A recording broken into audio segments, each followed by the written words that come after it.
thank you so much for sending in your video. I really appreciate you taking the time to record yourself and share your playing. That's not always easy, and it's an important part of the learning process. Before we get into the details, I want to highlight something positive right away. You're engaging with real music. You're attempting a full classical melody and you're staying focused and working through it step by step as you learn. That kind of persistence is something we absolutely build on. Today, I'm going to walk you through a few key areas that will make your playing feel easier, more stable, and more controlled. One thing I noticed right away with your playing without a shoulder rest. That's absolutely a valid approach. There have been fantastic violinists who play without one, and there are many fantastic violinists who use one. I personally play with a shoulder rest because it works very well for my body and allows me to support the instrument comfortably.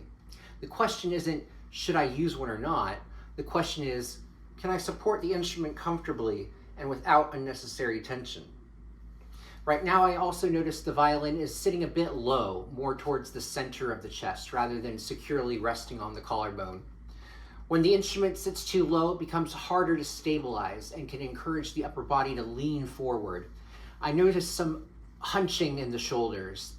This is very common when the instrument isn't fully supported yet because the body starts trying to help hold it in place.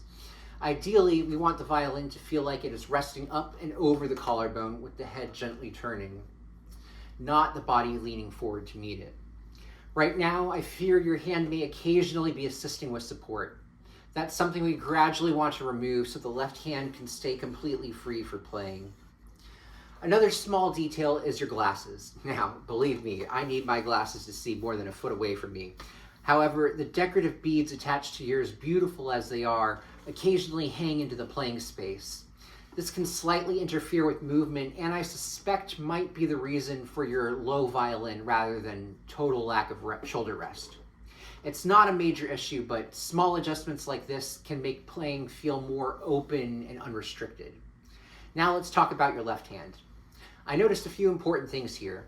Your fingers are still developing consistency and staying comfortably over the strings. At times, the fingers lift a bit too far away, especially the pinky. Aim for it, hovering it over the fingerboard depending on which string you're ready to drop and maintain curved fingers at all times. I also noticed that you're wearing a watch, which can sometimes slightly limit wrist freedom depending on how it sits, which also adds unnecessary weight we want to eliminate. The goal of the fingers is not pressure, it's balance and alignment. We want the fingers to feel close to the strings, ready to drop naturally, not stretching or reaching. I suggest starting this piece with the fourth finger, silently counting back 4, 3, 2, lifting each finger until you're ready to start on the F sharp. Now let's move to the bow hand. This is one of the most important areas in your video. Right now, your bow hold is still developing structure and consistency. I notice the fingers tend to spread slightly apart and the pinky often ends up resting on or too close to the screw instead of balancing on the stick. The thumb is also often quite straight rather than gently bent, which reduces flexibility. Think about the letter C. You want to have a C shape in your hand for cushion, control, and comfort. As you play, I notice that the bow hold can shift during the piece. At times, control shifts mainly to the thumb and index finger. When that happens, the bow loses its natural balance and the sound becomes less stable. Another key observation, you're primarily using the upper half of the bow. That's completely normal at this stage, however, it does limit shaping and expressive control. I also heard a few moments of bow noise and light scratching, as well as occasional contact with other strings. This is very normal at this stage. It simply means the bow path is still learning to stay in a clean, consistent lane. You want the bow to remain parallel with the bridge at all times.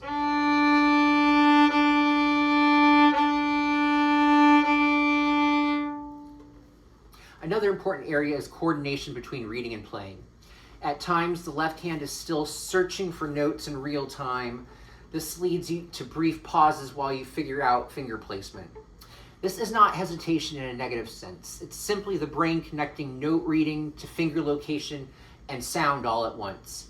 Because of that, intonation can slightly shift at times, especially on notes like F sharp, and might cause that fourth finger A to be a little bit too low. This is completely normal at this stage of development.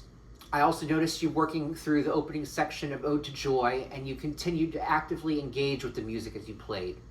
The only moment of stopping happened when you were figuring out which notes came next, and you naturally paused in the video. At the very end, you said, "I'm going to stop," and that's when the recording ended. So what I'm seeing here is not hesitation in performance. It's simply the learning process of mapping notes in real time, and that is very normal at this stage.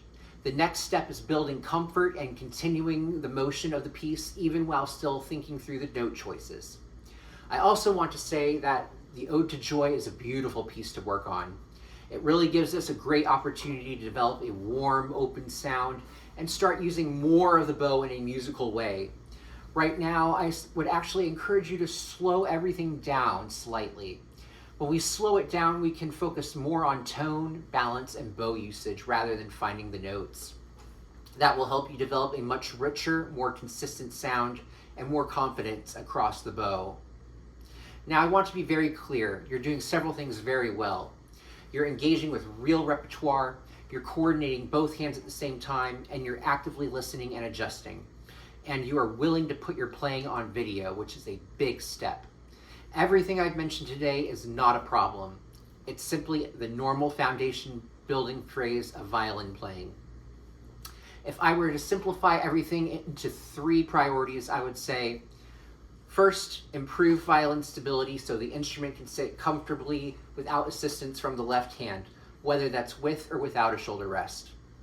Second, develop a stable bow hold with a bent thumb and relaxed fingers and balanced pinky.